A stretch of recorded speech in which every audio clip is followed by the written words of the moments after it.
Hi, welcome back to my channel, I'm Wilby TV. Gumagawa nga po ako ng tutorial tungkol sa iba't ibang uri ng natural halamang gamot. Nagtuturo din po ako mag-vlogs ng iba't ibang uri ng natural halamang gamot. Kung bago lang po kayo dito sa channel ko, pwede bang paki-subscribe, paki-likes, paki-share na rin po sa friends and family kung mahilig sila dito sa ginagawa kong vlogs tungkol sa tutorial ng iba't ibang uri ng natural halamang gamot. At hindi ko na po natin patatagalin. Bali yung tips tutorial ko po ngayon, yung ito ay para sa mga tao na yung mababa yung dugo, anemic. Kung tawagin sa Tagalog na, dyan sa Southern Tagalog region, anemic. Yung mababa yung dugo. Mapapansin niyo kapag mababa ang dugo ng tao, maputla ang kulay, maputla ang labi niya. Tapos mahina ang katawan niya, palaging parang lipay-lipay na gulay. Ito po ay mga inumin, mga pagkain, mga habit araw-araw na dapat ninyong sundin para yung dugo ninyo ay manumbalik sa dating ito na sigla. Okay, yung mga kakainin nyo, mga inumin ninyo, ito po yung tutorial ko po. Step by step. Tips number 1, kung ikaw ay may sakit na anemic, pwedeng pampataas ng dugo dyan, or yung anemic mo ay mawala yung 50%, o tuloy na mawala. Alam niyo yung talbos ng kamote, kumuha lang kayo ng talbos ng kamote na pula. Ilahok niyo sa sinigang na isda, sinigang na karning baboy, baka na nilaga, sa mga seafoods kagaya ng hipon, alimango, na kung nagsisigang kayo, huwag ninyong labugin o overcook yung talbos ng kamote. Ang gagawin niyo dyan, pag yung luto na yung, for example, yung isda, mga 1 minute, naahunin mo na yung isda na sinigang, ihulog mo yung talbos ng kamote. Yan. Napakabisa po yan ang pampataas ng dugo yung talbos ng kamote na pula. Okay, yan yung tips number 1. Tips number 2, kung ikaw ay may sakit na anemic, maputla yung kulay mo, alam niyo yung kamyas. Yung kamyas ay kilala sa Southern Tagalog region. Ang kamyas ay kilala sa Manila. Bumili ka lang sa palengke sa Manila ng kamyas, alam nila. Alam niyo ba yung bulaklak ng kamyas? Yung mismo bulaklak niyan, yung press ha? Press. Huwag kayong kukuha ng tuyo kasi wala yan na bisa, wala ang katas pag tuyo na siya yung tuyo. Yung mismo galing sa puno, pura mismo.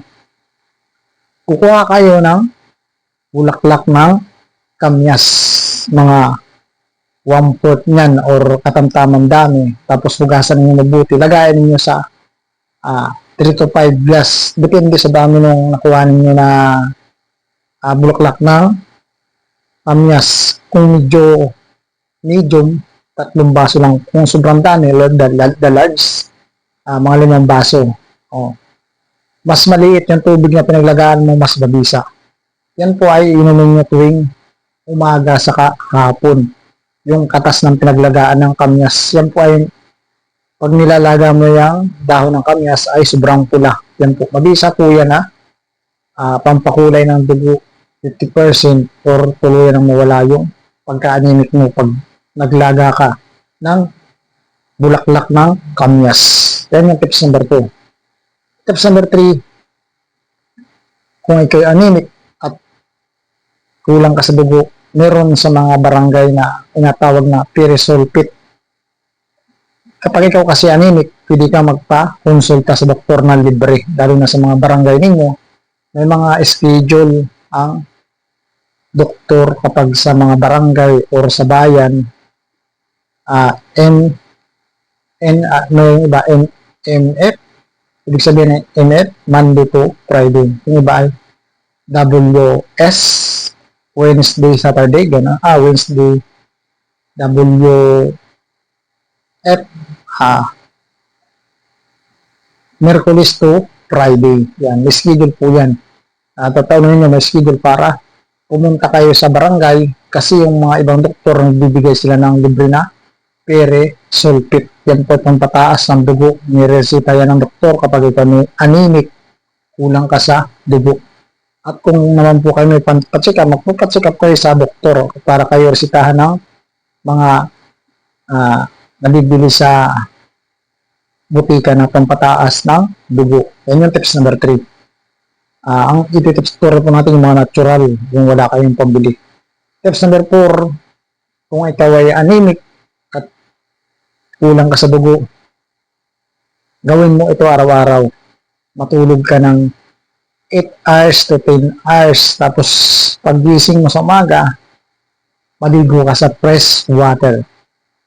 Kung ginagawa mo yan, ilang linggo o 1 month, makikita mo sa balat mo, ako nagsasabi sa'yo, na hindi ka puyat, tapos natutulog ka ng maayos, umiinom ka ng tubig na maayos, kumakain ka ng maayos, tapos lagi kang anemic.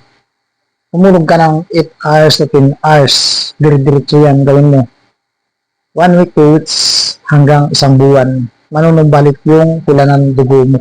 Kasi mapapansin mo, kapag kumpleto ka sa tulog, mapapansin nyo, hiyang na hiyang yung balat mo, namumula-mula.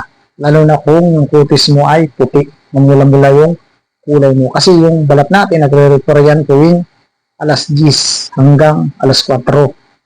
Yan yung tips number 3. Tips number 4, manunumbalik yung kulay ng dugo mo kapag kumain ka ng mga kinilaw. Ano ba yung mga kinilaw na piling manumbalik yung dugo mo? Magkilaw ka ng dahon ng ampalya. Kayo ba ay nagkikilaw ng dahon ng ampalya? Yan nakakataas ng dugo. Yung dahon ng ampalya, kinilaw na bulinaw, nakakataas po yan ng dugo. Kinilaw na hipon or kinilaw na isda na press, nakakataas po ng dugo yan kapag anemic kayo. Pero hugasan ninyong mabuti. Yung press lang ha. Baka naman magkilaw kayo, yung matagal nang nakatinda sa palengke. Baka lalo kayo magkasakit pag ganun yung kinilaw ninyo. Yung nakita ninyo mismo na nahuli sa dagat or ikaw mismo ang nakahuli sa dagat ng isda, hipon, mga seafoods. Yan. Yan ay nakakataas po ng dugo yung mga sabi ko na yan. Yan yung tips number 4. Tips number 5, nakakataas ng dugo ay pag kumain ka ng balot. Maniniwala ba kayo sa pag kumain kayo ng araw-araw ng balot? 1 hanggang 3. Kung ikaw ay anemic, nakakataas po ng dugo yan. Epektibo po yan balot na nakakataas ng dugo. Kaya yan balot, kapag ikaw high blood, huwag kang nakain ng balot, lalo na kung sobrang dami. Kapag yan ay mga 1,000 ka nagbabalot, araw-araw 1, mapapansin mo mataas na yung dugo mo. Pag tumaas yung dugo mo, itigil mo na yung pagkain ng balot. Yan yung tips number 5. Tips number 6, isa nakakataas ang dugo yung pag-inom ng beer.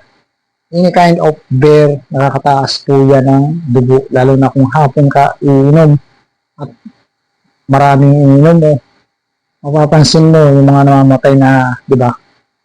Yung mga na-stroke bigla, na sobrahan ng inom ng beer, di ba? Yan ay sobrang taas ng dugo nila. Ang taas na ng dugo nila, uminom pa sila ng sobrang daming beer. Kaya po yung beer, makakataas po yan ng dugo. Kung kayo ay anemic, hindi po yan inumin nyo. Yan po yung tips number 5. Tips number 6, nakakataas ang dugo, yung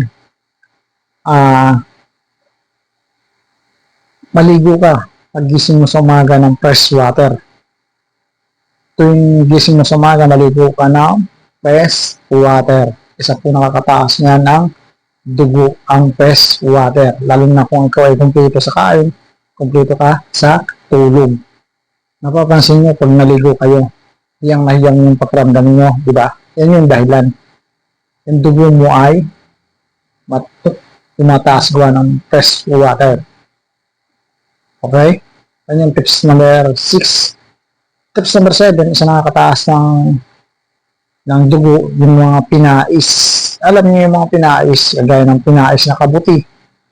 Or nagpais ka ng mga karne, mga seafoods, yung mga pinapais mo ng mga favorite mo, mga pinais na puso, mga pinais na dahon ng kamuti, mga pinais na gulay ng ampalya, o pinais na kung ano ng mustasa, yung mga pinais na yan, nakakataas din po yung ng dugo, lalo na yung mustasa, nagpais ka yan o kinilaw mo.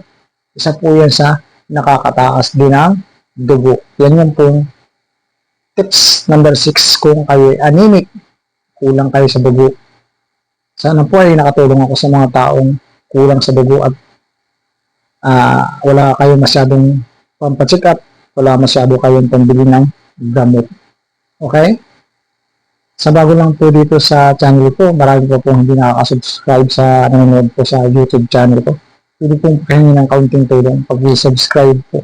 Pakilike's naman po ay pakashare sa friends and family kung mahilig kayo sa ginagawa ng pag-story, pag-bless, iba't ibang uri ng natural na lamang gamot. Okay? Thank you for watching ang TV. Bye-bye!